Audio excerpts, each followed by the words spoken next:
श्री राम समर्थ। जनवरी 14। नामस्मरण में कोई रुकावट नहीं आती। हम यह जानने का प्रयत्न करें कि नामस्मरण के प्रति आस्था निर्माण होने के लिए एक एक सत्कर्म करना सहज है या नामस्मरण विचारपूर्वक करना। सभी संतों ने लगन से कहा है, इसलिए नामस्मरण करना या जबरदस्ती से करना सहज है। मान लो कि एक यंत्र है, उसमें अनेक पहिए हैं और हम चाहते हैं कि यंत्र चालू हो। किसी ने केवल एक ही पहिया दबाकर यंत्र चालू करने की कोशिश की तो यह भरोसा नहीं किया जा सकता कि मशीन चालू होगी। लेकिन सभी पहियों से संबंधित कोई बटन दबाया तो बिना किसी प्रयास या झिझक के मशीन चालू होगी। उसी प्रकार नामस्मरण की कल यदि दबाएंगे तो सत्कर्म के सभी चक्र, सभी पहिए बिना हिचक सहजता से शुरू होंगे। अतः यदि हम चाहते हैं कि हर हालत में और सहजता से हमारा नामस्मरण का कार्य प्रारंभ होना चाहिए, तो किसी भी ढंग से क्यों न हो नामस्मरण करना शुरू कर देना चाहिए। यदि नामस्मरण करने का हमारा इरादा दृढ़ होगा तो कोई भी रुकावट नहीं आ सकती। हमारा यह अनुभव होता है कि व्यवहार में यदि हम कोई काम भले असमर्थनीय क्यों न हो करने का निश्चय करते हैं तो वह कार्य सफल करके ही रुकते हैं। फिर नामस्मरण का निश्चय दृढ़ हो तो वह सफल क्यों नहीं होगा। चाहे कुछ भी करो, नामस्मरण के बिना कोई चारा ही नहीं है। और यदि कोई चारा ही नहीं है, यह हम निश्चय ही जानते हैं, तो नामस्मरण में विलंब क्यों, टाल मटोल क्यों।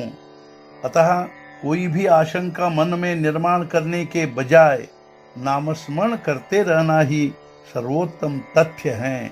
फलतः ऐसा पछतावा हमें नहीं करना पड़ेगा कि हमने अपने जीवन का अनमोल समय बर्बाद किया। यह विश्व अनंत आकर्षणों से भरा हुआ है।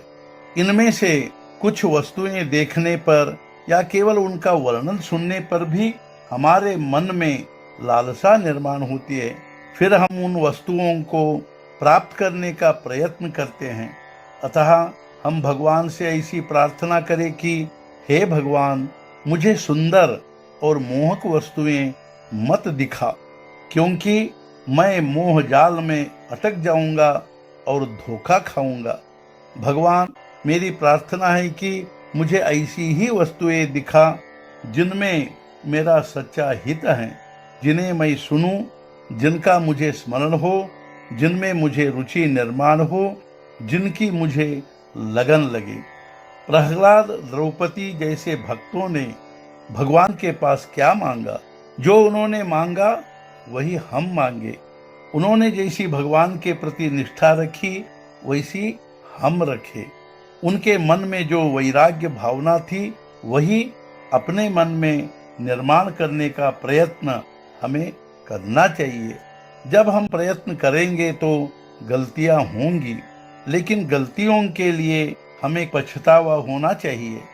हमें कहना चाहिए, भगवान, मैं बहुत दोषी हूँ, अपराधी हूँ, मुझे क्षमा कर दो।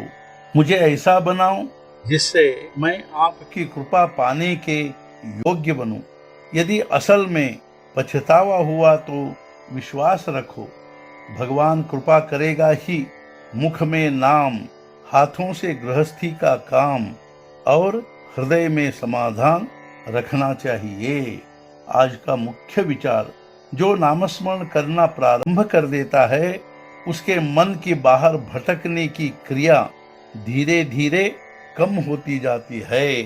सद्गुरुनाथ महाराज की जय। जय जय रघुवीर समर्थ।